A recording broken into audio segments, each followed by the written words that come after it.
चरणों में ऐ भिक्षु तव चरणों वंदन है बारंबार।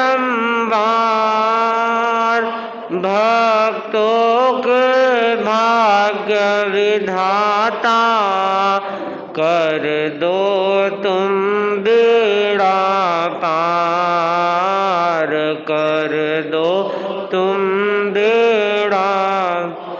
ऐ भिक्षु तव चरणों में ऐ भिक्षु तव चरणों में वंदन है बारंबार।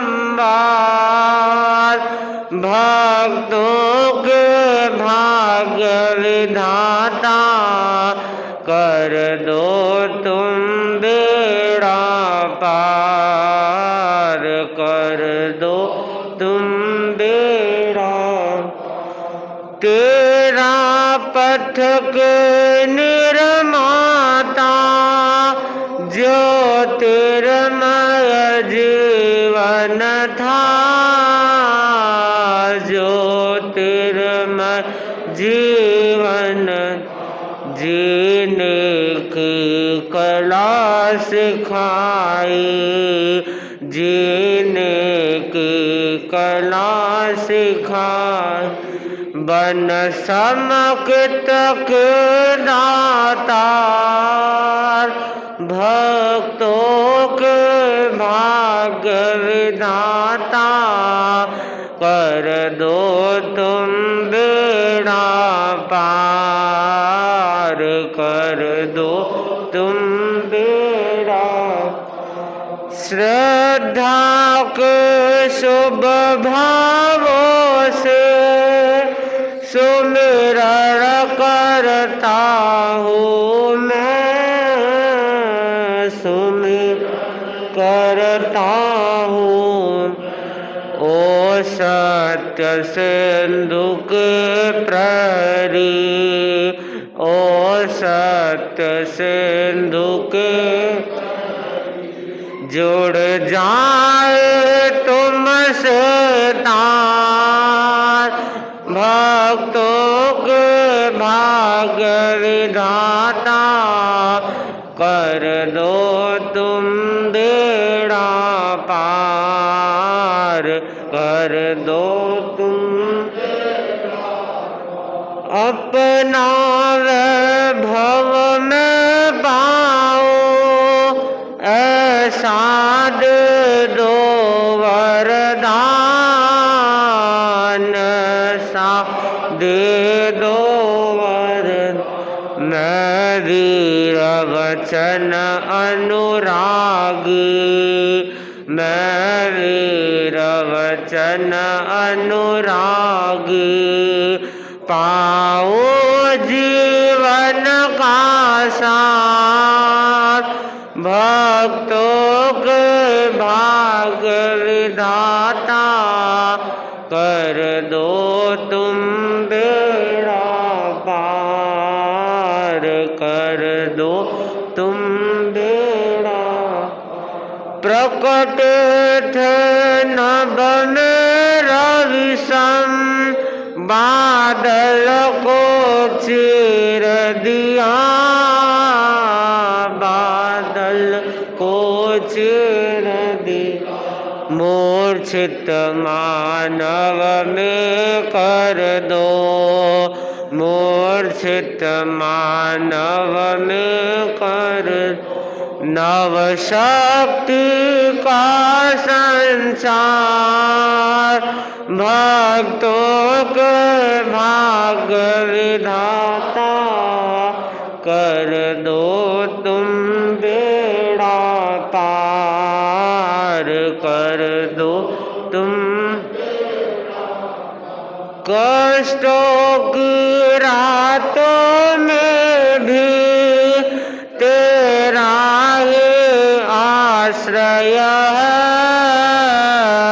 तेरा ही आश्रय। घट घट में तुम बस जाओ, घट घट में तुम बस जाओ, कर दो सबका उद्धार। भक्तों के भाग विधाता, कर दो तुम बेड़ा पार, कर दो तुम बेड़ा। ऐ भिक्षु तव चरणों में, ऐ भिक्षु तव चरणों में वंदन है बारंबार। भक्तों के भाग्य विधाता, कर दो तुम बेड़ा पार, कर दो तुम बेड़ा पार। ओम।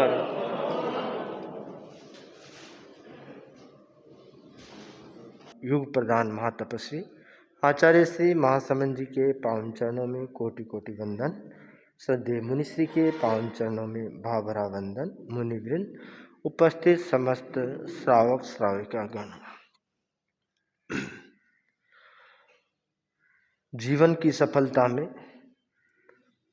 अनेक तत्व काम करते हैं। उनमें एक तत्व है बुद्धि।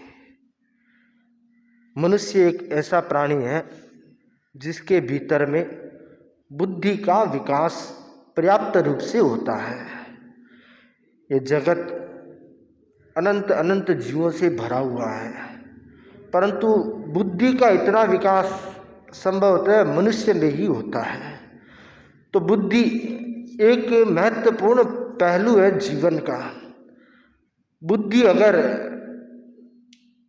शुद्ध है, बुद्धि की शुद्धि है, तो वह बुद्धि व्यक्ति का उत्थान कर सकती है, उसको सफलता दिला सकती है। अगर बुद्धि अशुद्ध है तो वह जीवन में उतना सफल नहीं हो सकता, और कई बार वह अशुद्ध बुद्धि उसे पतन की ओर भी ले जाती है।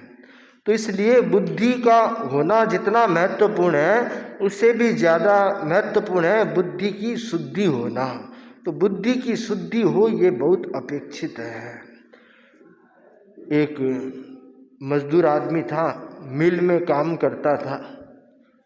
मिल में बहुत सारे मजदूर काम करते थे। एक दिन वह ऑफिस में गया, देखता है कि ऑफिस में मैनेजर साहब बैठे हैं। उसके मन में जिज्ञासा हुई, भाई ये मेरे जैसा आदमी है, ये तो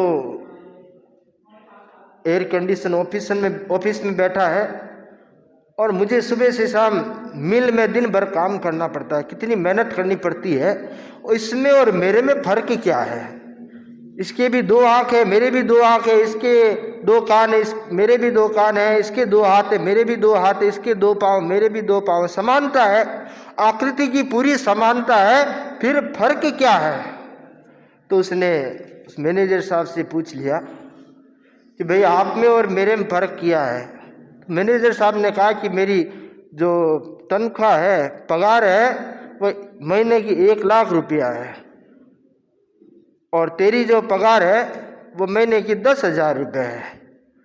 तो उस आदमी ने कहा अभी इतना फर्क क्यों?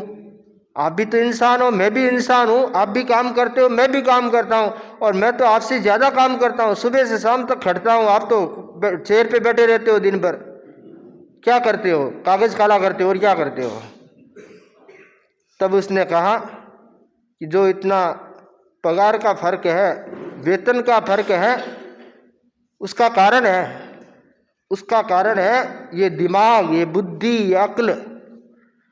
अक्ल ज़्यादा होती है तो पैसा ज़्यादा मिलता है, अक्ल कम होती है तो पैसा कम मिलता है, सीधी सी बात है।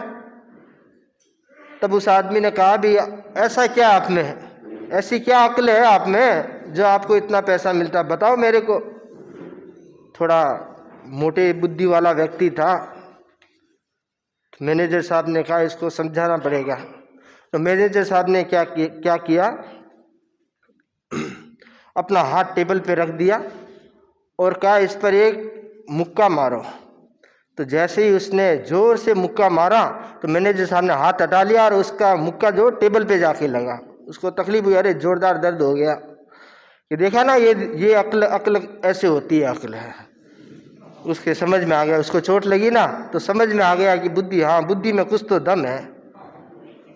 फिर गया, बाहर गया और अपने दोस्त से बोला कि आज तो मैं बुद्धि सीख कर आया हूँ। तो दोस्त ने कहा बुद्धि कोई सीखने की चीज़ होती है क्या? बुद्धि तो व्यक्ति की स्वयं की प्रतिभा होती है, सीखी नहीं जाती है। कि नहीं सीख के आया हूँ। कि क्या सीखे है बताओ मेरे को। तो उसने सोचा, वहाँ तो टेबल थी नहीं, खुले आसमान के नीचे खड़ा था। तो उसने कहा और कहीं अपने गाल के आगे हाथ किया और कहा कि इससे मुक्का मार। तो उसने कहा मुक्का मार। उसने जोर से मुक्का मारा, इसने हाथ हटा लिया। जैसे हाथ हटाया और उसके गाल पे मुक्का लगा जोरदार, 2-4 दांत नीचे गिर गए। तो उसने कहा भी ऐसी ये अक्ल सीख के आ गया, दांत गिरा दिए। गया वापस मैनेजर के पास कि तुमने मुझे बुद्धि सिखाई, ये कौन सी बुद्धि, मेरे तो दांत निकल गए। कि तुमने क्या किया? कि मैंने ऐसा ऐसा किया। कि अरे मूर्ख आदमी, यही तो फर्क है तेरे में मेरे में, यही तो फर्क है, बुद्धि का फर्क है। तो जहाँ बुद्धि का फर्क होता है वहाँ पर व्यक्ति की सफलता और असफलता पता चलती है कि व्यक्ति इतना सफल क्यों है कि वह बुद्धिमान है। और जहाँ बुद्धि नहीं होती है तो वहाँ पर उसकी सफलता में संदेह हो जाता है या उसकी सफलता की लिमिट हो जाती है। तो बुद्धि का विकास एक महत्वपूर्ण चीज़ है जीवन की सफलता में। दूसरा जो बिंदु है वह बुद्धि के बाद में विवेक। बुद्धि तो है और विवेक नहीं है तो वहाँ पर व्यक्ति विफल हो जाता है। विवेक बहुत जरूरी है। आचार्य तुलसी ने घोष दिया, विवेके धम्म माहिए, अर्थात विवेक ही धर्म है, विवेक में धर्म है। तो विवेक एक बहुत महत्वपूर्ण चीज़ है। जो विवेक को सीख लेता है वह धर्म के क्षेत्र में भी आगे बढ़ता है, कर्म निजरा के क्षेत्र में भी आगे बढ़ता है और जीवन की सफलता में भी आगे बढ़ता है। तो जीवन में विवेक होना चाहिए, मुझे कब क्या करना है। जीवन की विभिन्न अवस्थाएं, विभिन्न पड़ाव पार आते हैं, विभिन्न परिस्थितियां आती है, उन सबको पार करते हैं। तो उन सब में अगर व्यक्ति का विवेक जागृत होता है तो वह इस अवस्था का लाभ उठा लेता है और इस जीवन को बहुत अच्छा अंजाम तक पहुंचा देता है। और जिसके पास में विवेक नहीं होता है वह इस जीवन को बहुत अधिक अंजाम तक नहीं पहुंचा पाता, सफलता को प्राप्त नहीं कर पाता। मुनिश्री का मध्य उत्तर कलकत्ता में पदार्पण हुआ और उसका मुख्य कारण बना मुक्तिबाई सेखानी। मुक्तिबाई सेखानी तो यही थी, मुनिश्री पहले तो नहीं पधारे, अभी अचानक क्यों पधारे। मुक्तिबाई सेखानी ने अपने विवेक को जागृत किया, उनका विवेक जाग गया कि भाई 103 साल की उम्र हो गई है, अब मुझे मेरा अंतिम जीवन का कल्याण करना चाहिए। ऐसा सोच करके उन्होंने अनशन ग्रहण करने की भावना व्यक्त की और मुनिषी का उनको अनशन प्रत्याख्यान के लिए यहाँ पदार्पण हुआ है। तो व्यक्ति का विवेक जागृत हो जाता है तब वह ऐसा कोई बड़ा निर्णय लेता है, साहसिक कदम उठाता है। और विवेक जागृत नहीं होता है तब क्या सोचता है कि अरे भाई मुझे तो हॉस्पिटल ले जाओ, डॉक्टर को दिखाओ, दवाई दो, मेरा इलाज करो। और कई लोग तो अंतिम सांस तक इस डॉक्टरी चक्कर में फंसे रहते हैं, निर्णय नहीं कर पाते कि मेरे जीवन का कल्याण किसमें है। तो जो व्यक्ति स्वस्थ अवस्था में, विशेष कोई बीमार नहीं कुछ नहीं, उस अवस्था में भी ये निर्णय करने की क्षमता रखते हैं कि मुझे अब मेरा कल्याण करना है, तो वे व्यक्ति वास्तव में विवेकशील व्यक्ति होते हैं, उनकी विवेक चेतना जागृत हो जाती है। तो मुक्तिबाई सेखानी ने इतना बड़ा महान बीड़ा उठाया संथारे का, अनशन का, और वो भी इस उम्र में, शतक पार होने के बाद 103 वर्ष की उम्र में ये बीड़ा उठाया। तो ये अपने आप में बहुत ही उनकी जीवन की सफलता की कहानी है। व्यक्ति के जीवन की सफलता उसके अंत में आंकी जाती है कि ये व्यक्ति कितना सफल हुआ। तो उनके जीवन को देखते हैं कि उनके जीवन में उन्होंने कितने संघर्ष किए हैं और धर्म आराधना के सारे उन्होंने इतने दीर्घ जीवन को कैसे व्यतीत कर दिया और व्यतीत करके भी अंत में संथारा स्वीकार कर लिया और संसार में भी इतनी जागरूकता है जिसकी हद नहीं है। कहने का मतलब पूर्ण जागरूकता है और पूर्ण स्मृति है, अपने पूर्व याद किए हुए थोकड़े हैं या ढाले हैं उनको पुनरावर्तन करती रहती है, स्वाध्याय करती रहती है। तो ये एक अपने आप में गौरवपूर्ण स्थिति है। तो व्यक्ति की सफलता में अगर विवेक जागृत होता है तो 4 चांद लग जाते हैं। तो हमारे जीवन में भी विवेक जागृत करने का प्रयत्न करें। हम बहुत बार देखते हैं व्यक्ति का स्वास्थ्य ठीक नहीं है, फिर भी भोजन के प्रति आसक्ति है, दुकान के प्रति आसक्ति है, पदार्थ के प्रति आसक्ति है, परिवार के प्रति आसक्ति है। क्यों आसक्ति? कि उनका विवेक जागृत नहीं हुआ है। तो विवेक जागना चाहिए कि मेरी 50 साल हो गई है, 60 साल हो गई है, 70 साल की उम्र हो गई है, 80 साल की उम्र हो गई है, अब मुझे इन प्रपंचों से मुक्त होकर के अपने कल्याण में लगना है, अपने आत्म कल्याण में लगना है। तो विवेक को जागृत करे, धर्म आराधना को जीवन में अपनाए, कल्याण का पथ अपनाए, तो ये जीवन है वह सफल जीवन हो सकता है, जीवन की सफलता सार्थक हो सकती है। तो जीवन में सफल होने के लिए विवेक का होना बहुत जरूरी है। शेख चिल्ली खेत में बैठा था और गर्मी का समय था, सोचा थोड़ा विश्राम कर लूं, पेड़ के नीचे आकर बैठ गया। खुरपी थी वह खेत में रह गई। विश्राम कर जब काम करने के लिए गया तो खुरपी को उठाया तो देखता है खुरपी तो एकदम तप गई है, एकदम गरम गरम है। उसको लगा कि खुरपी को बुखार आ गया है। खुरपी को हाथ में लिया, दौड़ा दौड़ा डॉक्टर साहब के पास गया। उस जमाने में वैद्य हुआ करते थे। वैद्य जी के पास गया और वैद्य जी को कहा कि वैद्य जी मेरी खुरपी को बुखार आ गया, इसका इलाज करो। वैद्य जी ने सोचा भी कैसा आदमी है, इंसान को बुखार आता है तो इलाज किया जाता है, जानवर को बीमारी होती तो भी इलाज किया जाता है, अब इस अचेतन खुरपी का कैसे इलाज करूं? परंतु सोचा कि जैसा आदमी है, जैसी बात है, वैसा इलाज करना चाहिए। तो वैद्य जी अनुभवी थे, उन्होंने कहा ऐसा करो, खुरपी को रस्सी से बांध दो और इसको कुएं में थोड़ी देर लटका के रखो, इसका बुखार उतर जाएगा। शेख चिल्ली झट से गया, खेत में कुआं था, और खुरपी को बांध दिया और कुएं में डाल दिया। 5 मिनट बाद बाहर निकाला, वो तो ठंडी होगी, हाथ लगा के देखा ठंडी होगी, हाँ ठंडी होगी, मतलब बुखार उतर गया, ठीक हो गई, काम लग गया। दूसरे दिन की बात है, सुबह सुबह घर से निकल रहा था और पड़ोस के घर के बाहर काफ़ी लोग खड़े थे। तो उसने पूछा भी क्या बात है, क्या हुआ? ज़्यादा लोग खड़े होते हैं तो शायद जिज्ञासा होती है भी क्या हुआ। तो पूछा तो किसी ने कहा भी बुढ़िया बीमार है, बहुत ज़्यादा बीमार है, इसलिए परिवार के लोग इकट्ठे हो गए हैं। तो अंदर गया और बुढ़िया के पास गया और उसने सीधा हाथ लगाया हाथ के। अरे हाथ तो गरम था, तप रहा था, बुखार आया हुआ था। वह जोर से चिल्ला, अरे माजी को तो बुखार आया, बुखार आया है। हाँ यही तो हम कह रहे भी बुखार आया है इसको, तो इसका इलाज तो मैं जानता हूँ, मेरे तो कल ही काम पड़ा था और एकदम माजी ठीक हो जाएगी। लोगों ने उस पर भरोसा किया कि चलो माजी को उठाकर ले चलो। कि कहाँ ले चलो? कुएं के पास। कुएं के पास लेके आए कि एक रस्सी लाओ। उसने कहा, जैसे लोगों ने रस्सी लाई और कहा माजी का गला बांध दो और माजी को कुएं में लटका दो।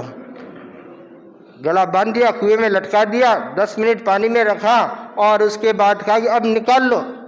बाहर निकाला और उसने सबसे पहले हाथ लगाया कि देखो मैंने कहा ना माजी का बुखार उतर जाएगा। बुखार उतर गया, माजी का शरीर ठंडा पड़ गया है, शरीर एकदम गर्मी निकल गई, एकदम शांत हो गया है। लोगों ने कहा बेवकूफ, शरीर ही नहीं माजी शांत हो गई है। पानी में डुबा दिया तो और क्या होगा। तो लोगों ने कहा भी ये उपचार तुमको किसने सिखाया? कि मुझे तो वैद्य जी ने कहा, अपने गांव में जो वैद्य जी रहते हैं उन्होंने ही बताया कि चलो वैद्य जी के पास ऐसा उपचार बता दें। वैद्य जी के पास लोग गए तो लोगों ने कहा वैद्य जी आप ऐसा उपचार बताते हैं, हमारी माजी मर गई। वैद्य जी ने कहा भी ऐसा तो कोई इलाज बताया नहीं। कि देखो देखो ये शेख चिल्ली यही बोल रहा है कि आपको मेरे को वैद्य जी ने बताया है। तो वैद्य जी ने कहा भी मैंने तो इलाज बताया था, वह खुरपी के लिए इलाज बताया था, माजी के लिए इलाज नहीं बताया था। परंतु खुरपी का इलाज माजी पर लागू कर दिया तो उसका मैं क्या करूं? ये तो विवेक आप लोगों में होना चाहिए कि कुएं में लटकाएंगे तो क्या होगा, पानी में कोई व्यक्ति कैसे जीवित रह पाएगा। लोगों ने सोचा भी जितनी गलती शेख चिल्ली की है उससे भी ज़्यादा गलती हम लोगों की है कि हमने ये विवेक नहीं जाना, विवेक नहीं रखा कि कहाँ पर किस उपचार का प्रयोग करना चाहिए, चिकित्सा का प्रयोग करना चाहिए या नहीं करना चाहिए।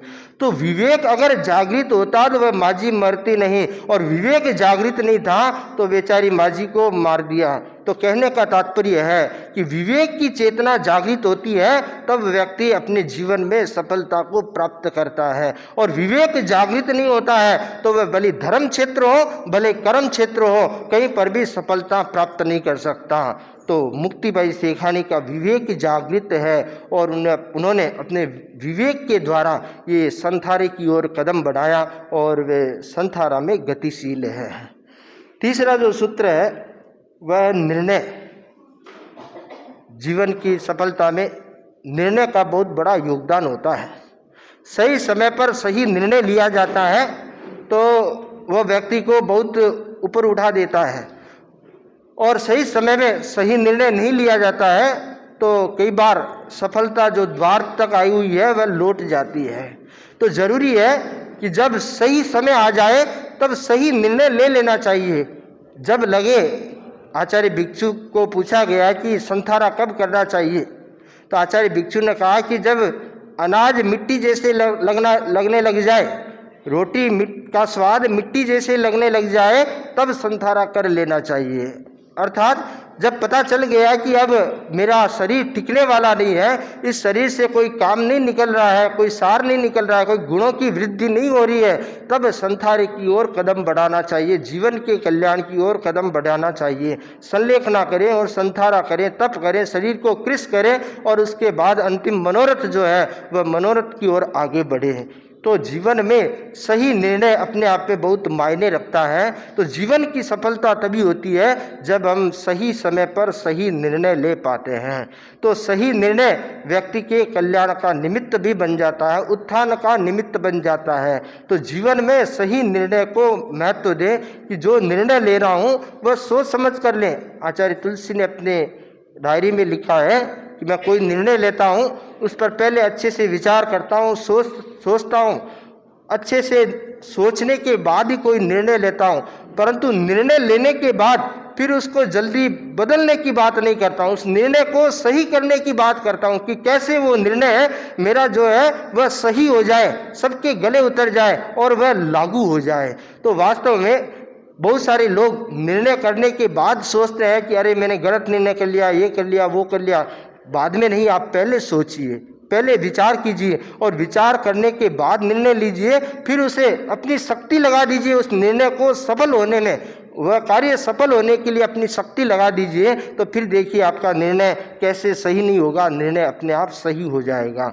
तो निर्णय जब सही होगा तब व्यक्ति सफलता की दिशा में आगे बढ़ पाएगा। तो ये 3 महत्वपूर्ण सूत्र हैं जिन्हें आप अपने जीवन में लागू करने का प्रयास करें। बुद्धि की शुद्धि, विवेक चेतना का जागरण और निर्णय जो व्यक्ति को सही निर्णय जो व्यक्ति को सफलता की दिशा में अग्रसर करता है। तो मुनिश्री का मध्य उत्तर कलकत्ता में पदार्पण हुआ है, संथारा चल रहा है। संथारे के उपलक्ष्य में अधिक से अधिक धर्माराधना करें, स्वाध्याय करें, साधिका संथारा साधिका को स्वाध्याय का सहयोग देने का प्रयास करें, आध्यात्मिक संकल्प करें, त्याग प्रत्याख्यान करें, परिवार में प्रेरणा दें कि अपने एरिया में संथारा चल रहा है तो परिवार का कोई भी सदस्य कुछ न कुछ त्याग अवश्य करे, संथारे की स्मृति उनके दिन में मन में रहे, जीवन में रहे, ऐसा प्रयास रहे जिससे संथारे के प्रति आध्यात्मिक वातावरण, आध्यात्मिक माहौल तैयार कर सके, बना सकें। इन्हीं मंगल भावनाओं के साथ ओम आराम।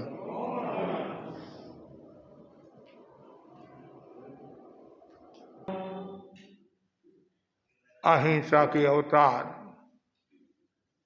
भगवान महावीर स्वामी के श्री चरण में कोटि से वंदन। युग प्रदान आचार्य श्री महासमुद्र के श्री चरणों में कोटि से वंदन। मुनिवृंद, उपस्थित धार्मिक प्रेमी भाइयों बहनों, रविवार प्रवचन के अंतर्गत आज का विषय है सुसरो झूले पारले। सुसरो झूले पारने, पारने पालन। हाँ, एक बार की बात है, आचार्य धर्मघोष अपनी शिष्य मंडली के साथ उज्जैनी नगरी पधारे। उज्जैनी नगरी कालिदास की नगरी है और तेरापन धर्म संघ के सप्तम अधिशास्त्रा आचार्य डालगनी की जन्मभूमि है। और उज्जैन में बड़ा मेला भी लगता है, कुंभ मेला भी लगता है। और आचार्य धर्मघोष 4 ज्ञान के धनी थे। जैन दर्शन में 5 ज्ञान का विशद विवेचन आता है: मति ज्ञान, श्रुत ज्ञान, अवधि ज्ञान, मन प्रयोग ज्ञान, केवल ज्ञान। प्रत्यक्ष और परोक्ष ज्ञान, 3 ज्ञान प्रत्यक्ष है, अवधि, मन प्रयोग ज्ञान, केवल ज्ञान, और 2 ज्ञान है परोक्ष, मति ज्ञान, श्रुत ज्ञान। जो इंद्रिय और मन की सहायता से ज्ञान होता है और सब संकेत आदि के द्वारा जो समझाया जाता है वह श्रुत ज्ञान। पहला मति ज्ञान, बाद में श्रुत ज्ञान। ये 2 परोक्ष है और 3 प्रत्यक्ष है। आचार्य के पास में 4 ज्ञान थी। अनेक शिष्य साथ में थे, एक से बढ़कर शिष्य थे। छोटे भी थे, बड़े भी थे, तपस्वी भी थे, यशस्वी भी थे, मनस्वी भी थे, तेजस्वी भी थे। प्रवचन काल भी थे, कुशल व्याख्याता भी थे, आगमकार भी थे, तत्वज्ञानी भी थे। शिष्य के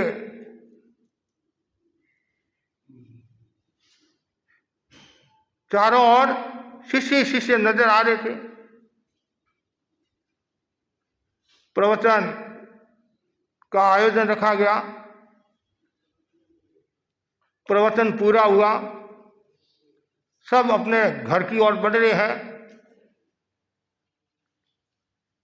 प्राय सब लोग चले गए। आचार्य ने नवदीक्षित मुनि को याद किया। जैसे ही याद किया, शिष्य प्रफुल्लित हुआ, पुलकित हुआ, प्रसन्नचित्त हुआ। गुरु की कितनी कृपा, मेरे को याद किया।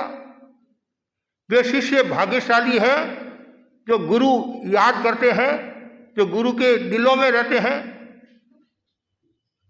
वंदना की, सब विनय पूर्वक वंदना की। गुरुदेव कैसे याद किया? गुरु ने कहा, उज्जैनी नगरी में एक वेश्या पाड़ा है और उस पाड़े में एक ही सेठ का घर है। उस सेठ के घर पर तुम्हारे को गोचरी जाना है, व्रत निपजाकर आना है। जैसी सुना दंग रह गया, आश्चर्यचकित करने लगा। गुरुदेव को विनम्रतापूर्वक निवेदन किया, गुरुदेव मैं तो अभी बच्चा हूं, अभी तो रावड़ा की रोटी खा रहा हूं, मैं तो कुछ समझता भी नहीं हूं। कुछ भी हो तुम्हारे को गोचरी जाना है। ऑर्डर इधर ऑर्डर, आज्ञा में सतर्क, कहते नहीं, आज्ञा में सतर्क रहना। ज्ञान में तर्क हो सकती है, आज्ञा में सतर्क, कुतर्क कभी नहीं करना। वंदना की, गुरुदेव आपकी आज्ञा शिरोधार्य, कि भगवान की आज्ञा में ही धर्म है, गुरु की आज्ञा में ही धर्म है। एक श्रावक को साथ में लिया, पूछता पूछता वेश्या पाड़ा में पहुंचा, सेठ के घर भी पहुंच गया। हमारा एक नियम है, कोई भी साधु गोचरी के लिए जाता है, पहले आवाज देता है, खंखारा करता है, क्यों अकेली बहन तो नहीं है या और कोई अवस्था में है तो कभी लेना का देना हो जाता है। और श्रावगण होते हैं, उनको हमेशा बाहर ही खड़ा रहना चाहिए, रसोई में नहीं आना चाहिए। कोई आवश्यकता हो आपको याद करे तो अलग बात है, नहीं तो बाहर ही खड़ा रहना चाहिए। ये श्रावकों में विवेक होना चाहिए। कभी कभी श्रावक साथ में होते ज़्यादा मैं बह रहा हूं, मैं बह रहा हूं, मैं बह रहा हूं में क्या होता है, कभी असुस्थता भी हो जाता है, कभी किसी श्रावक के मन में शंका का भाव भी आ जाता है। और जैसी आवाज दी, शेठ कमरे में बैठा था, बहू रसोई में थी और आवाज सुनी, देखती रहेगी अभी किसकी आवाज आ रही है। जैसे बाहर देखा मुनिराज की आवाज आ रही है, वो तो नाचने लगी, मन में भी नाचने लगे। अचानक आपके घर पर कोई मुनि आए तो कितनी खुशी होती है, लेकिन कभी कभी मायूसी भी होती है। कैसे होती है कि महाराज आपने पहले नहीं कहा हमारे को। हाँ, हमारे कभी कभी श्रावक करते, महाराज थोड़ा सा इशारा कर लो, आप किधर जाने वाले हो बता दो हमारे को। अरे अचानक पटाते उसका अलग ही मूल्य होता है, अचानक जमाई आता नहीं तो और ज्यादा मूल्य होता है। लेकिन आज का होता नहीं होता पता नहीं। तो इतनी खुश मुनिराज अंदर पधारे, श्रावक बाहर खड़ा, नियम के अनुसार बाहर खड़ा, क्यों बहन अकेली थी उस हिसाब से वो उस हिसाब से खड़ा। और आंगन में मुनिराज पधारे, बहन ने विधिवत वंदना की। कुछ पुरानी महिलाएं, आज भी कुछ ऐसी बहन है पहले वंदना करती, उनके नियम होता कि महाराज मेरे घर पर आएंगे, चाहे मुझे वट निपजाना या नहीं निपजाना, मैं सुस्ती हूं या सुस्ती, पहले मैं वंदना करूंगी, उसके बाद ही दूसरा कार्य करूंगी। तो उस समय यदि वो असुस्ती है और उसको छोड़ दिया तो वो सुस्ती होगी, वंदना की सुस्ती होगी, तो वो व्रत भी निभा सकती है। यदि जैसे गेहूं साफ करी है, बाजरी साफ करी है, अमुक सच्चित वस्तु साफ करी है, हरियाली नहीं, कच्चा पानी नहीं, वो तो उसके हाथ के लगा हुआ है, तो वो सुस्ती कैसे होगी। सूखी जो चीज है नियम के अनुसार, और आई वंदना की और अहो भाव, इतनी खुश वो बहन तत्व ज्ञान की जानकार थी।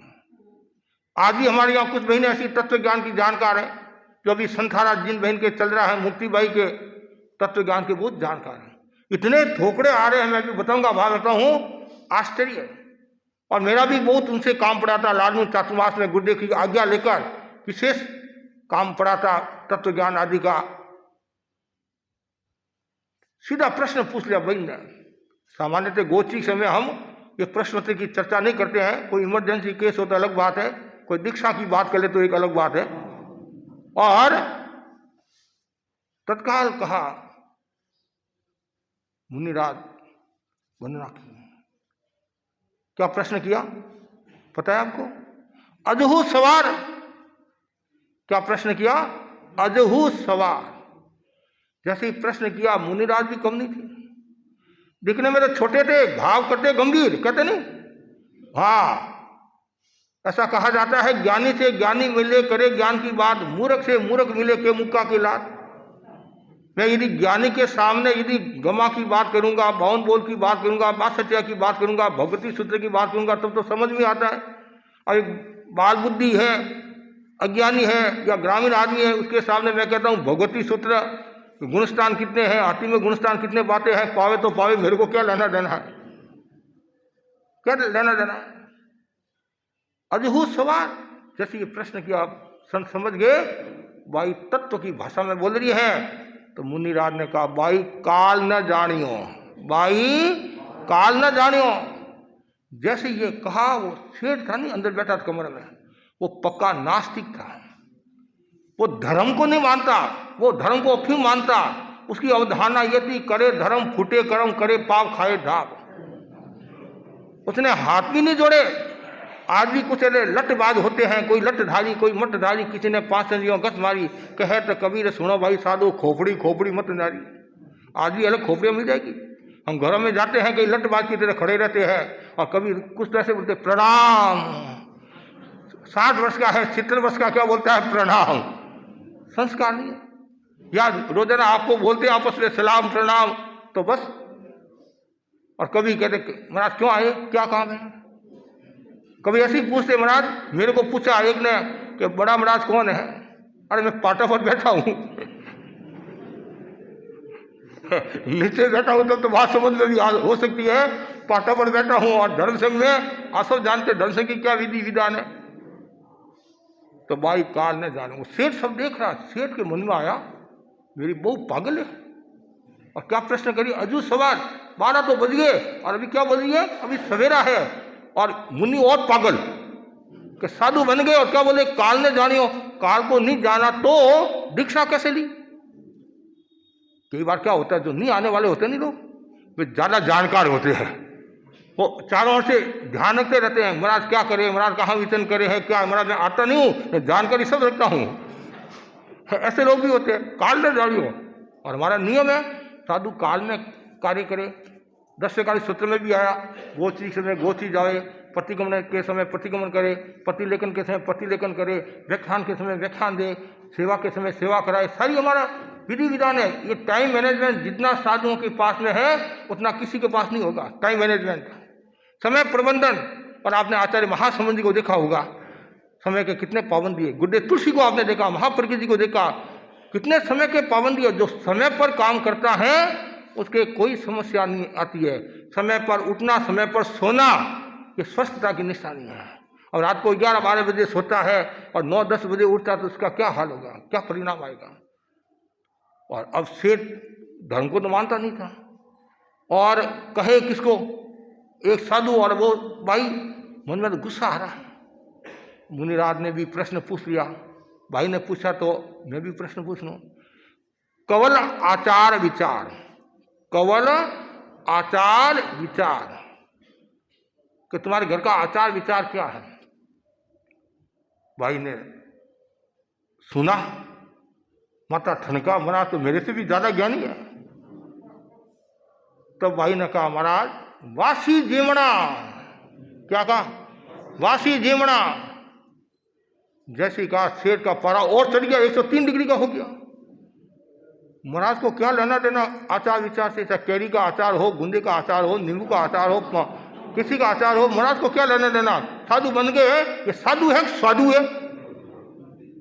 भगवान ने कहा है रसों का सेवन नहीं करना, ये नहीं करना, और महाराज तो माल में लगे हुए हैं। आचार कोई आचार नहीं, तुम्हारे को क्या लेना देना। घर में 17 प्रकार के आचार होते हैं। और फिर मेरी बहू क्या बोली, वासी जीवना। रोजाना तो सुबह सुबह इडली डोसा खाती है, रोजाना वो खाती है, ये खाती, गर्मा गर्म, और क्या बोलती है, वासी जीवना। दोनों का लगता है दिमाग आउट हो गया है। हाँ, दिमाग आउट हो गया, अपसेट हो गया दोनों का दिमाग।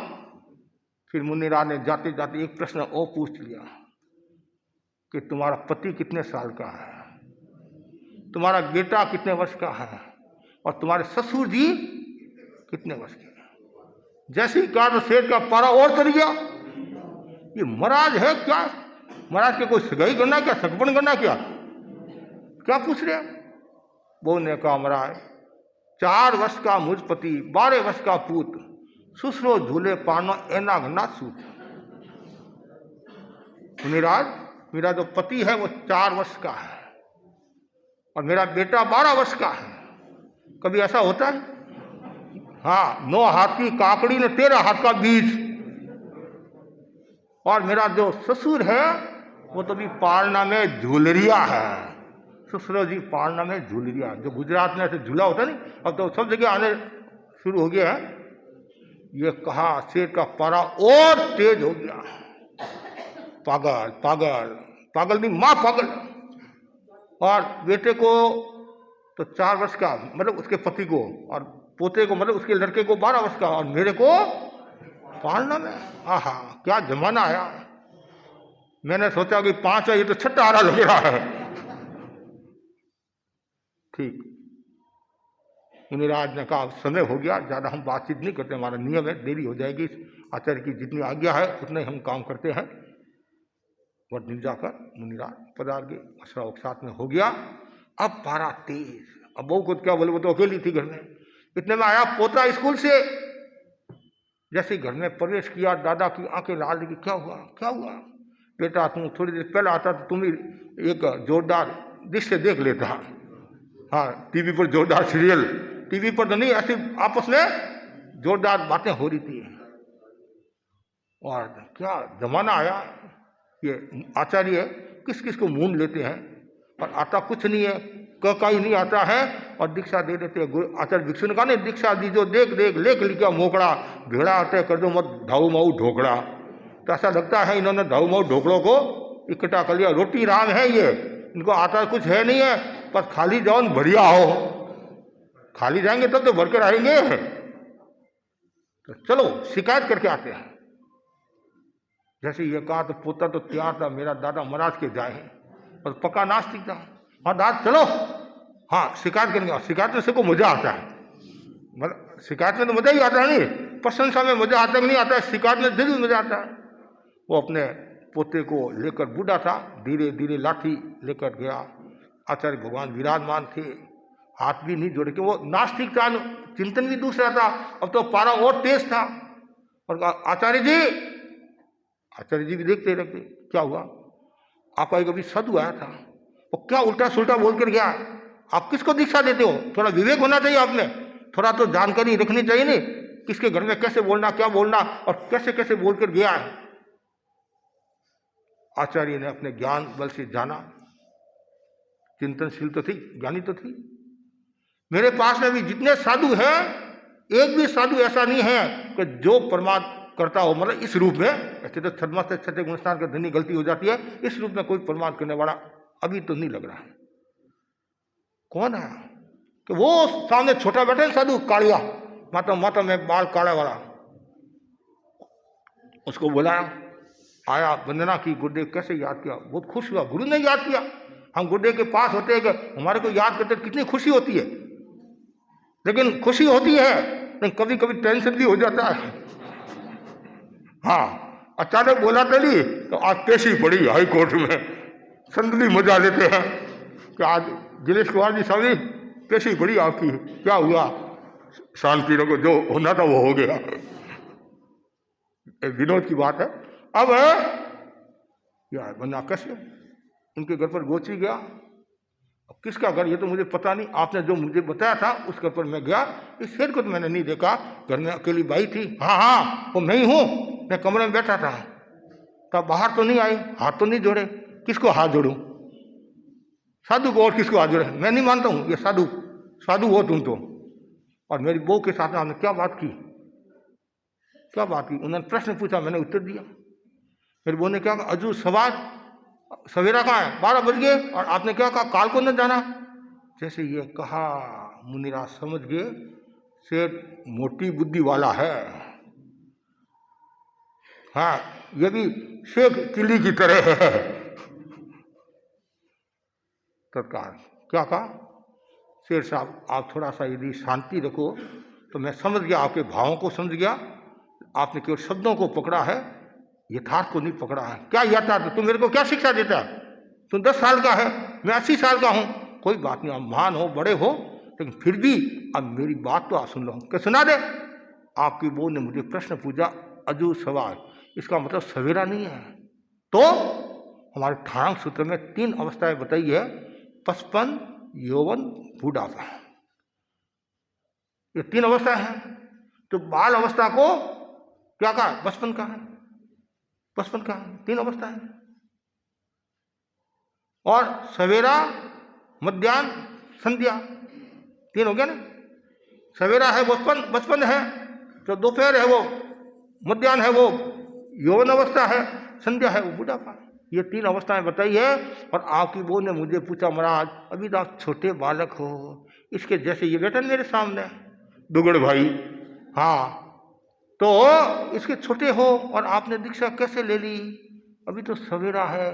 तो मैंने कहा भाई काल न जानियो, जिंदगी का कोई भरोसा नहीं। तन जो ये पराया है किसी दिन छूट जाएगा, मन जो ये मिजाजी है किसी दिन टूट जाएगा। तो सांसों की लड़ियां टूट जाती है, पता नहीं चलता। एक भाई 3 समाई करके आई सत्या के ठिकाने से, प्रार्थना करके आई, रोजाना प्रार्थना वही कराती थी, प्रार्थना करके आई, घर आई, पति ने कहा पटोलिया या कॉपी बना दे। वो बस बनाने लगी, या बनाई तो नहीं समझते, और जैसी उठी होगी और मृत्यु को प्राप्त होगी। एकदम स्वस्थ, जिंदगी का कोई भरोसा नहीं, पल का कोई भरोसा नहीं है। इसलिए मैंने भगवान की वाणी को समझा और मैंने दीक्षा स्वीकार की है। इसका अर्थ यह है, वो अर्थ आप जो समझ रहे वो नहीं है। तो पारा थोड़ा सा ठंडा हुआ कि संतो ज्ञानी है, लगता था छोटा है लेकिन घाव गंभीर करने वाला है। आपने आचार विचार की बात की, केरी का आचार, वो नहीं है। वासी जीवना का मतलब आप समझ रहे हो, वो नहीं है। तो क्या है मुनिराज, बताओ मेरे को, मैं तो बच्चा हूँ, अब क्या करें, मेरे को बताओ। तो मैंने पूछा आचार विचार का मतलब आपके घर में कुछ धर्म ध्यान चलता है? कि आपकी बहू ने कहा वासी जीवना, पूर्व भाव में बड़ा अच्छे कर्म किए थे, सत्कर्म किए थे, वो मनुष्य का भाव मिल गया, वो वासी जीवना करे है, मतलब वासी आर करे है। जैसे ये बात की, शेर ने सोचा बात तो सही है, और पारा ठंडा हुआ। तो फिर आपने पूछा पति कितने साल का, आपको क्या लेना देना? फिर भी मैंने पूछा कि थोड़ा कुछ तो धर्म आराधना होती होगी घर में, थोड़ी कुछ तो धर्म आराधना होती है। तो आपकी बहू ने कहा मेरा पति है, वो 4 वर्ष से धर्म ध्यान करा है, और मेरा बेटा जब गर्भ में आया तब से ही, मतलब जन्म के बाद ही वो पर उस रूप में है और बहुत अच्छा धार्मिक है। और मेरे जो ससुर जी है वो अभी हिंडा खा रिया है, पालना में झूल रिया है, अर्थात वो धर्म ध्यान नहीं करते हैं। जैसे ये कहा, सेठ की आंख खुल गई, और जैसी सेठ की आंख खुली, और सेठ ने सोचा अब जिंदगी का कोई भरोसा नहीं है, कब प्राण पंखिर उड़ जाए, जाजावती रहनी नशा पड़ी नहीं आती, जो रातें चली गई वापिस लौट कर आने वाली नहीं है, और शेष जो रातें बड़ी है वो मैं ज़्यादा से ज़्यादा धर्म ध्यान में लगाऊं। महाराज मैं साधु तो बन नहीं सकता हूँ, लेकिन श्रावक बनूंगा, और मैं अभी तो घर जाता हूँ, भूख लगी हुई है, भोजन करके आता हूँ, और आपके पास ही 12 व्रत को स्वीकार करूंगा। आचार्य भगवान आप आज्ञा दो, यही साधु मुझे समझाएगा। गुरु ने आज्ञा दे दी, और दोपहर में आया, एक एक व्रत के बारे में बताया, और उसने सोचा मैंने मेरी जिंदगी ऐसी गंवाई, मैं 80-85 वर्ष का हो गया हूँ, और मैंने क्या किया, मेरी आत्मा को धिक्कार है। वो अब ग्लानि का भाव आया मन में। देखो दूसरों को मैं देखता हूँ कितने ये ज्ञानी है, विज्ञानी है, त्यागी है, तपस्वी है, और मेरे को कुछ नहीं आता है। कुछ लोग कहते हैं धर्म की क्या आवश्यकता है, धर्म की क्या आवश्यकता है। कुछ कहते हैं बुढ़ापा में धर्म ध्यान करेंगे, जरा जाव ने पी ली भाई, जाव ने बढ़ई, जाव इंद्रिया ने हांति ताव धमंग समायो रे, जब तक बुढ़ापा नहीं आए, रोग नहीं आए, इंद्रिया क्षीण न हो, तब तक धर्म ध्यान करेंगे। नहीं, धर्म कब करना, जब तक इंद्रियां स्वस्थ है, बुढ़ापा नहीं आए, रोग नहीं आए, तब तक धर्म ध्यान कर लो। रोग आने के बाद में आपके हाथ में कुछ नहीं है, इंद्रियां शिथिल होगी, आपके हाथ में कुछ नहीं है, बुढ़ापा आ गया, आपके हाथ में कुछ नहीं है। और धर्म जरूरी क्यों है, तो उसके लिए बताया गया है कि मनुष्य जीवन बहुत दुर्लभ है, और मनुष्य एक ऐसा प्राणी है जो संपूर्ण उसे धर्म आराधना करके, कर्मों का अक्षय करके मोक्ष को प्राप्त हो सकता है। अभी धर्म नहीं किया तो कब करेंगे धर्म, अभी नहीं किया तो कब करेंगे।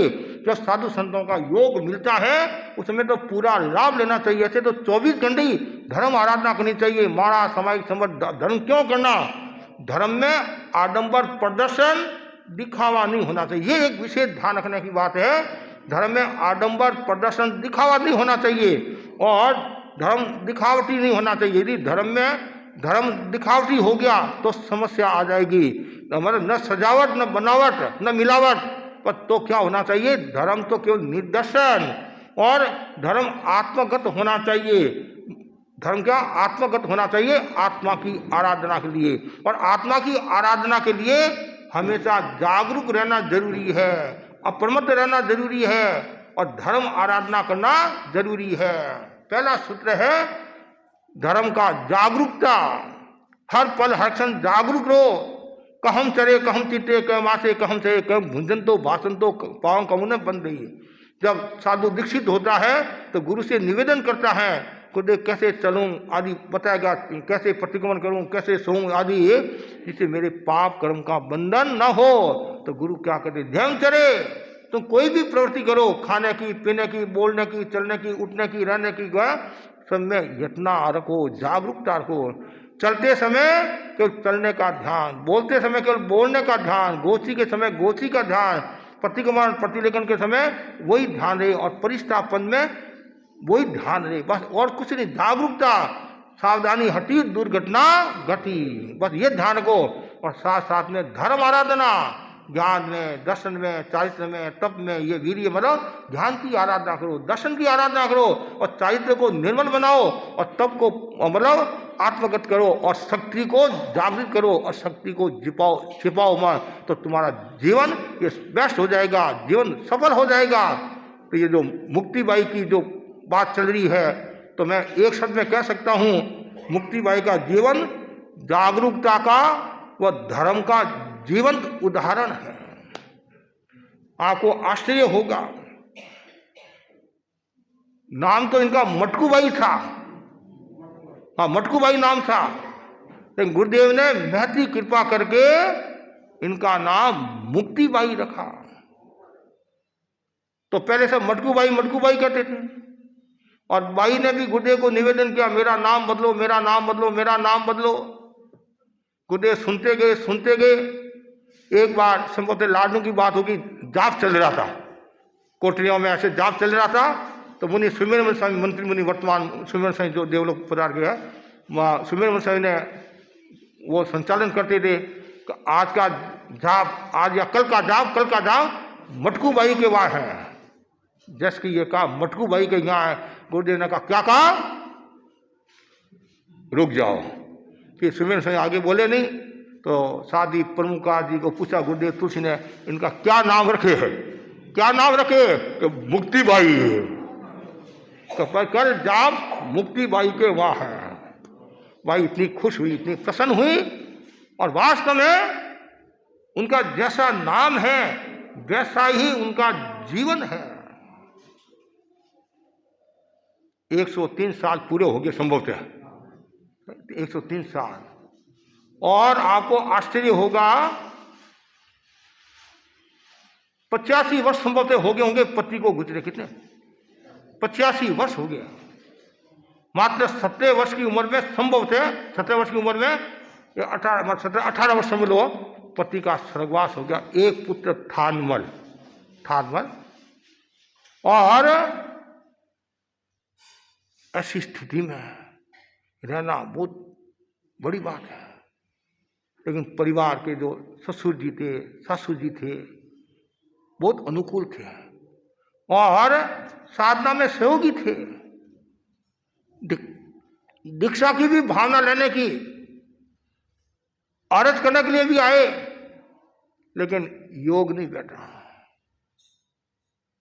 सारी जिंदगी धर्म ध्यान में व्यतीत की, और आज भी मैं देख रहा हूं उनको, आज भी इनको पूर्व की कितनी समृद्धि है। कल एक भाई आई, करीबन 30 वर्ष पहले की कोई बात बता दी, तुमने मेरा सेवा किया था। भाई देखती रह गई। और जब हम उनको दर्शन देने के लिए गए, आपने लाडनू में मेरे को तत्व ज्ञान बताया था, गुरुदेव की विशेष आज्ञा लेकर मेरे को जस्सी भाई दो थे, ये भाई ने देखता रहा। और भी कितने पीछे, महाराज मेरे को साथ देना, मेरे भाव अच्छे रहे। ये कौन कहता है? जो जागरूक होता है। और जागरूक अवस्था में संथारा, ये तो हमारा नियम ही है। लेकिन वापिस कृतज्ञता ज्ञापित करना, गुरुदेव के प्रति कृतज्ञता ज्ञापित करना, संतों के प्रति कृतज्ञता ज्ञापित करना बहुत ऊंची बात है। छोटी उम्र में उन्होंने जो त्याग किए, सबसे पहले तो वो तत्व ज्ञान की जानकार थे। और आप जानते हैं, जीवन का अनमोल कोई सूत्र है या अनमोल कोई खजाना है, वह है तत्व ज्ञान। जो व्यक्ति 9 तत्व का जानकार नहीं होता है, वो अधूरा है, पूरा नहीं है। मनुष्य होते हुए भी कभी कभी वो पशु जैसी भाषा का प्रयोग कर लेता है। और यदि वो 9 तत्व का जानकार है, तत्व को उसने समझा है, वो पशुता की भाषा नहीं बोलेगा, मनुष्यता की, मानवता की भाषा बोलेगा। तत्व ज्ञान बहुत जरूरी है। उसमें यदि 25 बोल का ज्ञान हो जाए तो अनेक समस्याओं का समाधान हो जाएगा। आत्मवाद के बारे में, कर्मवाद के बारे में, 4 गति के बारे में, 6 जीवनी काय के बारे में, कैसे कर्मों का बंधन होता है, कैसे नरक में जाता है, कैसे तिरंज में जाता है, बहुत बात है। तो इनको कितने थोकड़े हैं। और ये आदि प्रतिक्रमण 25 बोल 6 प्रकार का, मेरे को तो 4 प्रकार के ध्यान में है। हित शिक्षा का 25 बोल, जानपना का 25 बोल, 25 बोल की चर्चा और मूल 25 बोल, ये 4 इनके 6 प्रकार, अब पूछना पड़ेगा 2 और कौन सा है संभव है। और 13 द्वार, 52 बोल, लघु दंडक, घटाघट, काय स्थिति, कर्म प्रगति, गम ठाणा द्वार, 24 तीर्थंकरों का लेखा, भिक्खु पिचा जो मैंने इनसे ली थी, और 6 आरा, 51 बोल, सिद्धार्थ द्वार, कुल कोड़ी द्वार, शेरिया, 31 भव द्वार, आहार द्वार, वीरे द्वार, कारू तत्व शतक, 8 आत्मा पर 13 बोल, मुनिस्थान पर 13 बोल, 5 आश्रम पर 13 बोल, 5 संबल पर 13 बोल, 5 भांगा पर 13 बोल, 13 अपन प्रबोध, 24 आराधना, शील की 9 बार। ये इतना कंठस्थ तो ठीक है, कंठस्थ तो आप भी कर सकते हैं, मैं भी कर सकता हूं, कमा आप भी सकते हो, मैं भी धर्म का कमा सकूं, लेकिन उनको सुरक्षित रखना, पूंजी को सुरक्षित रखना। और इसमें लिखा हुआ है प्रतिदिन 1500 गाथा की स्वाध्याय। हाँ, 32 अक्षरों का 32 अक्षरों की एक गाथा होती है।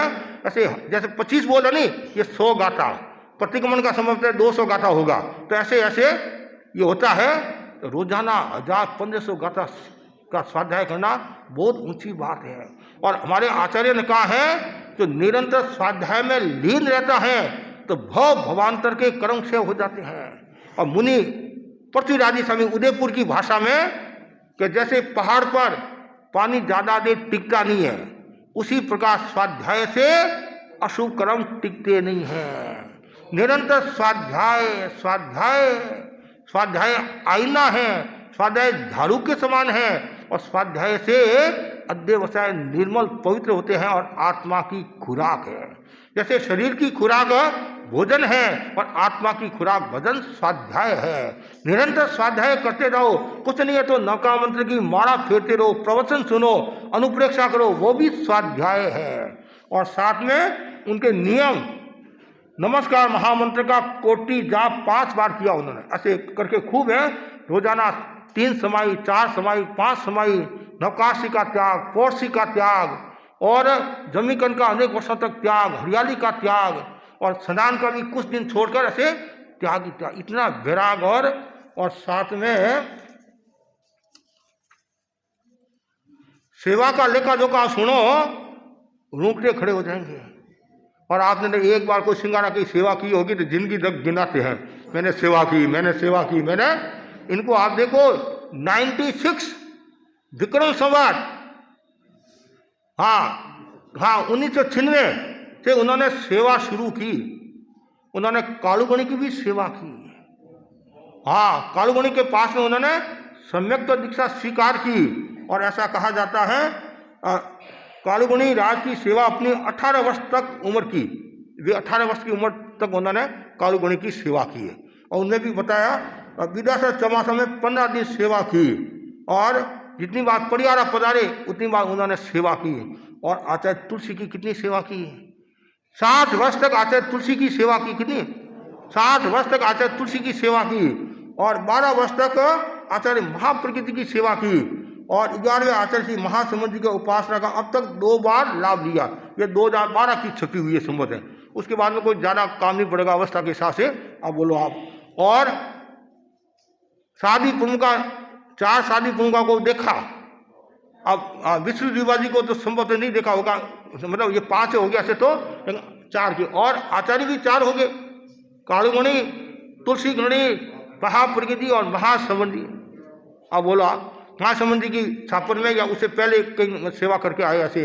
अब बोलो आप, कितनी सजगता। और फिर कालूगणी तुलसी गणी का तो बहुत लंबा आचार्य काल था, 58 वर्ष और 3 वर्ष गणाधिपति, मतलब 61 वर्ष तक। और उसके बाद में और सेवा का कहाँ से शुरू हुई इनकी सेवा? विदासा से शुरू हुई। चौमासा में अलग और मर्यादा महोत्सव पर अलग, ऐसे पूरा आंकड़ा कोई आप देखना चाहे देख सकते हैं। और इतनी श्रद्धा, इतनी भक्ति जिनकी हम कल्पना नहीं कर सकते हैं। और 9 व्यक्तियों को संथारा में सहयोग दिया इन्होंने। कितना? 9 व्यक्तियों को, भाई बहनों को उसमें पूरा आया है। हाँ, 9 को, हाँ 8वां संथारा, मेरी माँ का कलकत्ता, उनकी माँ ने भी संथारा किया था। और ऐसे करके 9वां संथारा में नंदोई मांगीलाल जी सेठिया का मालदा में मतलब ऐसे ऐसे करके 9 ये 10वां खुद का है, 10वां खुद का है। और इसके बीच में और कोई पैदा हो जाए और उनका कोई सहयोग मिल जाए तो मैं नहीं कह सकता हूँ। हाँ, कई बार होता नहीं, दोनों पास में हो गए कि तू क्षमता रखना। तो ये उसके बाद में वर्तमान में भी बहुत सजग है। हमने 7 महीने पहले उनको जब दर्शन दिए, 7-8 महीना करीबन दर्शन दिए, मैंने पूछा था कि भैया मटकू भाई है, तो कुछ लोग तो उसमें मटकू भाई नाम नहीं जानते, मुक्ति भाई, हाँ मैं वही कहाँ है कि इस एरिया में है, तो मेरे को दर्शन देना है। तो मैं दर्शन देने के लिए गया, बहुत खुश हुए, जिन्हें सुने आए और पुरानी सारी बातें बताई। और इनको इतनी आदमी धारें कंठस्थ है। मैंने एक भाई को साधु की भाषा में सुझाव भी दिया था, यदि ये संकलन हो जाए तो साधु संतों के श्रावक श्राविकाओं के बहुत उपयोगी सिद्ध होगी, लेकिन हरे के वश की बात नहीं है। इतना कंठ, इतने सुंदर, पर वो जागरूक भी है, तत्वज्ञानी भी है, सेवा भाविनी भी है और स्वाध्यायशील भी है और तत्वज्ञानी भी है। और आज भी इतनी कृतज्ञता ज्ञापित करना बहुत बड़ी बात है। और सबसे महत्वपूर्ण बात, मतलब गुरु के प्रति समर्पण। हाँ, गुरु के प्रति समर्पण, कितना समर्पण, कितनी श्रद्धा, ऐसा बताया गया है। और तपस्या भी उन्होंने खूब की, छोटी मोटी बहुत तपस्या की। अब मतलब जमीकान का त्याग भी रखा, हरियाली का, रात्रि भोजन का, मात्र 20 या 25 वर्ष की उम्र में संभवत उन्होंने रात्रि भोजन का त्याग कर दिया होगा, बहुत छोटी उम्र में ही रात्रि भोजन का त्याग कर लिया। और उसके बाद में एक महत्वपूर्ण बात आती है, शेष काल की बात है, मतलब उनकी श्रद्धा की बात सुनाना चाहता हूँ। शेष काल लाडनू में गुरुदेव विराज रहे थे। तो एक दिन की बात है, वो गैस लीक हो रही थी। पास की कोठीवान पूछा, तुम्हारा सिलेंडर लीक करा है क्या? जरा तो सिलेंडर से आग निकलने लगी। मैंने शोर मचाया, ये मुक्ति भाई बोल रहे हैं, बंदा कोई नहीं आया। शोर मचाया, कोई नहीं आया। फिर मनोरी बाई का जवाई आया और बोला कि तुम बाहर निकल जाओ। मैंने हिम्मत करके ओम भिक्षु का नाम लेकर कपड़े से रेगुलेटर को बंद कर दिया, तुरंत आग बंद होगी। और यह स्वामी जी के चमत्कार का फल वो मानती है, स्वामी जी का नाम। और जब दोपहर में वो आई और गुरुदेव को सारी बात बताई, तो गुरुदेव ने कहा, तुमने ये कपड़े से कैसे कर दिया? तो उन्होंने कहा, मैंने ओम भिक्षु का नाम लेकर बंद कर दिया। गुरुदेव ने कहा, स्वामी जी के नाम का चमत्कार है, स्वामी जी के। और एक बार यहाँ मुनिश्री का चातुर्मासा सुमेर मुनि स्वामी का, तो उसमें लीलवास से शायद आ रहे थे, तो क्या हुआ, वो ट्रेन में तो हाथ तो बारीक ऐसे रह गया, पैर ऐसे छूट गया। तो काफ़ी देर तक भिक्षु, फिर एक आदमी ने खींचकर उसको अंदर ले लिया से, तो बच गए। कि स्वामी जी का प्रताप है। तो स्वामी जी के प्रति बहुत आस्था थी, आचार्य के प्रति बहुत आस्था थी, और देव गुरु धर्म के प्रति आज भी देव गुरु धर्म के प्रति आस्था, और आज भी बार बार गुरु मतलब बहुत बड़ी बात है। तो ऐसी जिनकी आस्था होती है, विश्वास होता है, वो व्यक्ति आगे बढ़ता है। और फिर मैंने उनको कहा था, जब मैं दर्शन देने के लिए आया था, कि आप यदि संथारा लो तो मेरे को बुलाना, क्यों? मेरा परिचय भी था कि भाई तत्व ज्ञान आदि है, तो मेरे जोग से किसी की आत्मा का कल्याण होता तो अच्छी बात है। तो योग ऐसा हो गया। और मैंने सुना, श्रावक आए, मध्य उत्तर कलकत्ता के श्रावक आए महाराज, जब जैसे हमारे पास समाचार आए कि वहाँ मध्य उत्तर कलकत्ता के श्रावक दर्शन करने के लिए आ रहे हैं, तो मैंने कहा, संतों से कहा, ऐसे तो वाणी आता नहीं है, ऐसे वाणियाँ, हाँ, स्वार्थ के बिना वाणी आता नहीं है। मैंने संतों से कहा, मुझे लगता है कोई संथारा के लिए आ रहा है। तो जैसे उसमें हमारा आज चल रहा था, मेरे मौन भी थी, आए, इन्होंने सारी सब आए थे, 5-6 जने आए थे करीबन, तो सब बात बताई। और मैंने सहज का, मैं कल तो एक दिन में तो 21 किलोमीटर है, और परसों आने का भाव है। मैंने कोई मनोवार भी नहीं कराई, इसमें मनोवार कराने की आवश्यकता ही नहीं है। कोई परिस्थिति हो तो अलग बात है, कोई दूरी हो तो अलग बात है, और ऐसे मौके कभी मना भी नहीं करते। जब तक बने तब दूरी है तो हम उस हिसाब से कह देते, भाई 2-3 दिन हमारे को लगेंगे, नहीं तो ऐसा तो मैं संतों को भी भेज देता हूँ, पास में हो तो मैंने कहा आने का भाव है। इसके बीच में एक भाई का समाचार आया हमारे खेताराम के पास में कि स्थिति ऐसी है, संथारा पचका रहे हैं, संथारा। तो मैंने कहा, भाई परसों आ रहे हैं, कि जिम्मेदारी कौन लेगा। वो कोई भाई बोली कि कल कुछ हो गया तो मैंने उनको तो क्या बोलूँ, हमारे नियम है कि आपस में कहते जिम्मेदारी, उनके संतान आपस का हुआ है ही है तो जिम्मेदारी क्या लेना।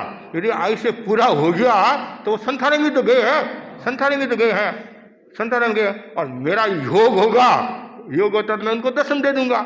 और गुरुदेव ने महती कृपा करके और संदेश दिलवा दिया कि जैसी स्थिति देखे मुनि दिनेश कुमार जी उस हिसाब से, तो उनकी प्रबल भावना और परिवार वालों की उपस्थिति, समाज की उपस्थिति में हमने परसों उनको संथारा सजगता के साथ और खूब आनंद के साथ, काफ़ी लोग भी थे, अच्छी संख्या में लोग भी थे, और प्रसन्नता के साथ अपने आप को वो धन्यता का अनुभव करी थी कि आपने बहुत बड़ी कृपा कराई। और मेरी इच्छा है कि दिनेश मुनि आए, मैंने संतान पद के लिया, दर्शन दे, कि नहीं दर्शन दे।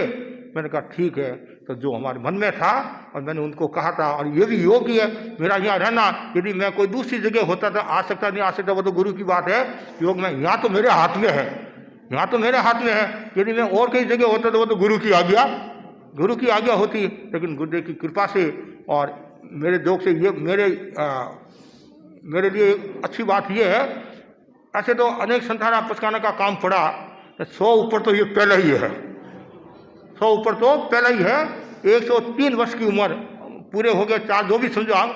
और ऐसा मेरे को बताया गया, मैंने मुनि जम्बू कुमार जी जो हमारे इतिहास के जानकार 4 दास में विराज रहे हैं, तो मैंने पूछा था, तो उन्होंने कहा कि पूनम जी वैद जो लाडनू के थे, उनको संताना जो दिलाया था 103 वर्ष की उम्र में दिलाया था मुनि नवरत्न स्वामी, इतिहास मुनि श्री मोमा सरवार, उन्होंने दिलाया था। जम्मू मुनि भी समूह साथ में थे। और श्राविका में कोई नहीं है, और हाँ श्राविका में कोई नहीं है। इधर मुझे ये ध्यान में था, मेरे संस्था पक्षीय गांव की ये घटना है, भाई तगी बाई थी, तगी बाई बोकड़िया, वो 100 वर्ष की उम्र में उन्होंने संतारा स्वीकार किया था, और 103 वर्ष की उम्र में यह संभव थे। जब तक जितनी जानकारी है, जैसा सुना है, बाकी तो खोज करने से पता चलेगा। और लेकिन कलकत्ता के इतिहास में तो ये पहला ही होगा। कलकत्ता हमारे पुराने श्रावक बैठे हैं कलकत्ता के यहाँ, लेकिन मेरे लिए भी एक अच्छी बात, मेरे लिए भी अच्छी बात है कि 100 वर्ष के ऊपर की बाई को संथारा, और जो मैंने उनको कहा था, और आज भी भाव बहुत वर्तमान है। और जितनी बार जाता हूँ कि महाराज मेरे को साथ देना, मेरे भाव अच्छे रहे। और खुद की भर्सना भी करती है, मेरे कोई दोष लगा उसमें भर्सना करती हूँ, और मेरे को तारो मतलब ये भाव सिमंद्र स्वामी को वंदना करना, बार 3 बार अभी जाता हूँ, संत आए हैं तो 3 बार वंदना, टिक तो क्या हाथ जोड़ मान मोड़, है नी, कितना शब्द है, मान मोड़, मतलब हाथ जोड़ मान मोड़, टिकटों के पास 3 बार, और सुख साता, फिर वो आपके तन में सुख साता है। मतलब इतनी आज भी इतनी सजगता है, और लोग भी आते हैं, उनको भी मतलब उनसे भी बात करते हैं, और जो परिचित है उस हिसाब से, और लोग भी काफ़ी संख्या में आ रहे हैं। ये शासन की और ये है मतलब ये शासन की प्रभावना का हेतु है, ये जिन शासन की प्रभावना होती है। और आप लोगों को भी कहना चाहूँगा, जब भी आपको टाइम मिले जरूर उनको सुनाना, ताकि सुनाने से क्या होता है, सजगता का विकास होता है, मनोबल मजबूत होता है। ऐसी स्थिति में मैं तो बार बार कहा करता हूँ, उसमें मोह नहीं करना, ये नहीं कहना मेरे सिर पर हाथ फेरो, ऐसा करो, वो करो, ये करो। उसमें तो एक ही है कि माँ जी आप अपनी आत्मा का कल्याण करना। और उन्होंने अपने परिवार का भी पूरा ध्यान दिया, परिवार की वो रीढ़ थी परिवार की। और लेकिन योग की बात है, उनका पुत्र भी गुजर गया, उससे पहले उनकी बहू भी गुजर गई। और हाँ कौन सा, अब पोती की शादी होगी, और अब पूरा परिवार सब सगे संबंधी जिनके भी परिवार वाले हैं सब सजग है, अब पूरा ध्यान रखते हैं, पूरा सुनाते हैं। और आसपास के क्षेत्रों के भी श्रावक आकर उनको सुनाते हैं, और हम भी जाते हैं। तो बोध है इनसे क्या निर्जरा तो होती है, शासन की प्रभावना होती है, और आप लोगों का भी श्रावकपन पुष्ट होता है, और दूसरों को प्रेरणा मिलती है कि मेरा भी वह दिन आए, मैं भी संथारा सलेखना करके आत्मा का कल्याण करूं। ये 6 महीना की तपस्या करना सरल है, 1 घंटा का संथारा आना बहुत कठिन काम है। और हमारे 13पन धन संघ में एक राजलेश्वर के श्रावक हुए, राजलेश्वर के, जिनका नाम था उदय चंद जी ताराणी, वैद परिवार के थे। उन्होंने 120 दिन की सलेखना और 8 दिन का संथारा, कुल मिलाकर 128 दिन का सलेकरा और संथारा उनको आया था, और वो भी इतिहास बहुत जोरदार है, आप सुनोगे आश्चर्य होगा। और हरिश्चंद्र सुराना को सदाशर के हरिश्चंद्र 103 दिन का संथार आया था, और हमारे अनेक साधु संतों को भी बड़े बड़े संथार आए। और मैं भी भाग्यशाली हूँ, मेरी संसार पक्षी माँ को भी 78 दिन का संथार आया था, 78 दिन का। वो भी योग की बात है, डॉक्टर को दिखाने के लिए गई, और जैसी गेट पर आती है गुड्डे तुलसी के दर्शन खाती रहेगी, जो भी वो भाषा है, और बस पोती के वहाँ गई, संभवतः चाय पी होगी और त्याग कर दिया। 79 की उम्र में 78 दिन का उनको संथार आया। और साध्वी गुलाब कुमार जी सदा से लाडू वाले पियर ससुराल की तरफ से उनका बहुत सहयोग रहा। उतार चढ़ाव भी आए, मिथ्या दृष्टि ने भी बहुत तकलीफ दी, देवता ने भी बहुत तकलीफ दी, लेकिन साध्वी गुलाब जी ने खूब साहस बढ़ाया, हिम्मत दिलाई, और संथारा पार हो गया। कि संथारा में उतार चढ़ाव आते रहते हैं, लेकिन सजग रहना जरूरी। आसपास का जो परिवार के जो लोग हैं वो बहुत सजग रहे, जो भी आए उनको सुनाए और भाव चढ़ाते रहे, भाव चढ़ाते रहे। संथारा बहुत ऊंची बात है, ये पाप प्रक्षालन की प्रक्रिया है नहीं, और उत्कृष्ट साधना है। तो मैं जो मूल जो बात बता रहा था उस सेठ की है नहीं, उस सेठ की ही बात बता रहा था, और प्रसंगवश ये मुक्ति बाई की जो मैंने बात बताई, क्या आप भी प्रारंभ में उस सेठ की तरह तो जीवन नहीं जी रहे हैं? प्रारंभ में आप इस सेठ की तरह जीवन तो नहीं जी रहे हैं, और जीवन जी रहे हो तो मुनि दिनेश कुमार जी का दरबार खुला है, दरबार खुला है। और कोई भी 12 वर्ष स्वीकार करना चाहते हैं तो मैं केवल मुनि दिनेश कुमार जी नहीं, मुनि परमानंद जी भी है, इधर मुनि कुणाल मुनि भी है, इनसे भी आप समझ सकते हैं। और हमारे श्रावक भी कुछ ऐसे हैं, उनसे भी आप समझ सकते हैं। तो पहले भावना तो ये भाव कि मेरा वह दिन आए मैं साधु बनकर आत्मा का कल्याण करूं। हर नहीं साधु बन सकता है, तो कम से कम श्रावक की साधना, और उसमें भी संथारा का भाव आए। और आप जानते हैं संसार है, संसार में तो मगजमारी है, संसार में मगजमारी है, और संयम में समझदारी है। क्या है? संयम में समझदारी है। लेकिन आप कहते हैं मेरा बात तो सही है, आप फरमाते बहुत अच्छी बात है, जैसे ही नीचे उतरते हैं, महाराज का काम सुनाने का है, हमारा काम सुनने का है, आना जाना कुछ नहीं है। लेकिन ऐसी बात नहीं रखना है, लेकिन हमें अपने जीवन को सुधारना है, उस सेठ की तरह जीवन को पवित्र बनाना है। कम से कम 12 व्रत की तो आराधना सब करे। और हम भाग्यशाली हैं, आचार्य महासमुद्र जी जैसे हमें गुरु मिले हैं, और वो बार बार फरमाते रहते हैं 12 व्रत की साधना करो, 12 व्रत की साधना करो, सुमंगल साधना करो। हमारे मोहनलाल जी बैठे मेरे सामने, हाँ अब तो ये सुमंगल की साधना तो ही है, ये तो प्रतिमाधारी है, इनके तीसरी प्रतिमा चल रही है नहीं, हाँ बहुत बड़ी बात है, बहुत बड़ी बात है। तो इनसे भी आप प्रेरणा लो, और भी मुक्ति बाई से प्रेरणा लो, और भी काफ़ी हमारे अच्छे श्रावक श्राविका यहाँ जो जानकार है, उनकी आप प्रेरणा से अपने जीवन को अच्छा बना सकते हैं। और आप जानते हो कि बहुत सुंदर बताया गया है, संसार में 3 तरह के मानव होते हैं, ध्यान से सुनना। अब आप कौन से मानव में आते वो देख लेना।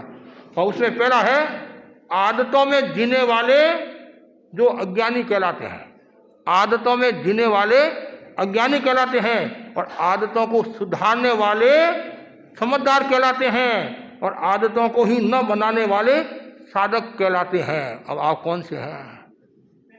पहला, अच्छा ये तो पहले अज्ञानी है। और फिर समझदार कौन है? सब समझदार ही है, अपने आप को कोई मूर्ख तो बताएगा ही नहीं। हाँ समझदार से किसी में हो, लेकिन वास्तव में हमें क्या है, श्रावक को कम से कम अज्ञानी तो नहीं रहे, अपनी आदतों में नहीं रहे, भोग में नहीं रहे, विभाव में नहीं रहे, कषाय में नहीं रहे, हिंसा में नहीं रहे, त्याग में रहे। थोड़ा जीवन को सुधारो, तो कम से कम समझदार तो बन जाओ। और आप समझदार बन गए तो एक दिन ऐसा आएगा, फिर आपकी वैसी आदत नहीं रहेगी, और आप साधक हो जाओगे। क्या हो जाओगे? साधक हो जाओगे। और साधक होना भी बहुत बड़ी बात है। और साधक होगे तो एक दिन आप पूरी साधना करके वीतराग भी हो जाओगे, और उस सेठ की तरह अपने जीवन को भी सफल बना सकते हैं, और श्रावक की ओर फिर बाद में वीतरागता की ओर बढ़ सकते हैं। इसलिए कहा गया है कि मन का मार्बल जीवन को मारता है, मन का मार्बल जीवन को मारता है, और जिनवाणी का मार्बल जन्म मरण को काटता है। कितना सुंदर कहा है, मन का मार्बल जीवन को मारता है और जिनवाणी का मार्बल जन्म मरण को काटता है। इसलिए हमेशा जिनवाणी सुनो, त्याग करो, संयम के पथ पर चलो और बार बार भावना भाओ कि मेरी आत्मा शुद्ध बने, अब मुझे पालना में नहीं झूलना है। वो बच्चा होता वो झूलता है, और मैं बच्चा तो हूँ नहीं, बच्चे का बाप भी नहीं हूँ, अब मैं तो बच्चे का दादा हूँ, मतलब कहीं दादा हो गया हूँ, मतलब दादा पोता वाली बात होगी है। कुछ तो परपोता भी वाले, मतलब परदादा भी है, और कोई कोई लड़दादा भी मिल जाएगा, कोई कोई लड़दादा भी मिल जाएंगे। लेकिन कम से कम हमें क्या करना, हमें पालना में नहीं झूलना है और अज्ञानी भी नहीं होना है, मुझे समझदार होना है और एक दिन मुझे साधक होना है। इसलिए भगवान की वाणी को ध्यान में रखकर बार बार भावना भाव हो। वो सुंदर का नारंग से संयमं सारंग, ज्ञान का सार संयम है, तो संयम की साधना करो, त्याग की साधना करो और विरति की साधना करो। जो कर्म बंधन का जो 5 कारण बताए ना, कर्म बंधन के 5 कारण है, मिथ्यात्व, अव्रत, प्रमाद, कषाय, योग। ये अशुभ योग, 5 योग 5 नहीं। और जीव के कर्मों का कर्जा कितना है? 12,345 का। कितना है? 12,345 का कर्मों का कर्जा है। कर्मों का 1 2 3 4 5। तो आश्रय के मुख्य 5 भेद है, मिथ्यात्व, अव्रत, प्रमाद, कषाय, योग। ठीक है ना। सबसे बड़ा कर्जा किसका है? हाँ, मिथ्यात्व का 10,000 वर्ष का कर्जा है। तो कम से कम ये तो भावना भाव मेरे मिथ्यात्व न रहे। मुक्ति बाई ने कहा कि गुरुदेव ने फरमाया कि तो लगता है तुम्हारे सम्यक्त्व का स्पर्श हो गया है, और जिनके सम्यक्त्व का स्पर्श हो जाता है वो अद्भुत परावर्तन के भीतर मोक्ष को प्राप्त हो जाता है। एकदम नींव मजबूत होगी, मतलब इमारत बनाना है तो नींव मजबूत चाहिए, तो मोक्ष में जाना है तो सम्यक्त रूपी नींव की आवश्यकता रहती है। तो मिथ्यात्व गया, देर सवेरा मोक्ष को चले जाओगे। फिर अव्रत चला गया तो 2,000 और गए, मात्र 345 का कर्जा है। अब होटल में जाते चाय फिक्र आते नहीं तो 200-300 का खर्चा आ जाता है। और फिर प्रमाद गया, फिर 45, कषाय गया, फिर 5 और योग गया तो अयोगी बने, और फिर आप बाद में सिद्ध बुद्ध मुक्त हो जाओगे। तो सुसरे झूले पारने बस आप धर्म की साधना करें, बार बार भावना भाव मेरा वह दिन आए और मैं आत्मा का कल्याण करूँ, आत्मा का विकास करूँ, और मैं कषाय को पतला करूँ, क्रोध को, मान को, माया को, लोभ को, जो मेरे ये जन्म मरण बढ़ाने वाले हैं। अब मुझे ये सत्य मार्ग मिल गया है, वीतरागता का मार्ग मिल गया है, जिन शासन मिला है, तेरापन धनसंग मिला है, और आचार्य महासमन जी जैसे अधिशास्त्र मिले हैं, और संसदना बार बार प्रेरणा दे रहे हैं, अब तो सुधार। हाँ, जो जीवन को बिगाड़ मत, जीवन को सुधार, और जीवन का कल्याण हो गया तो सब अच्छा ही अच्छा है। तो आज हम यहाँ रहने का भाव रखते हैं, और सुख के समय कल भी मध्य उत्तर कलकत्ता में रहने का भाव है। और कल मेरा विषय, कल प्रभु भक्ति पर विशेष प्रवचन होगा, तो जरूर सुनना। आपके पास में टाइम हो तो जरूर सुनना। कल का तो रखे छा सकते हैं तो कल दिनेश कुमार जी का प्रवचन जरूर सुने।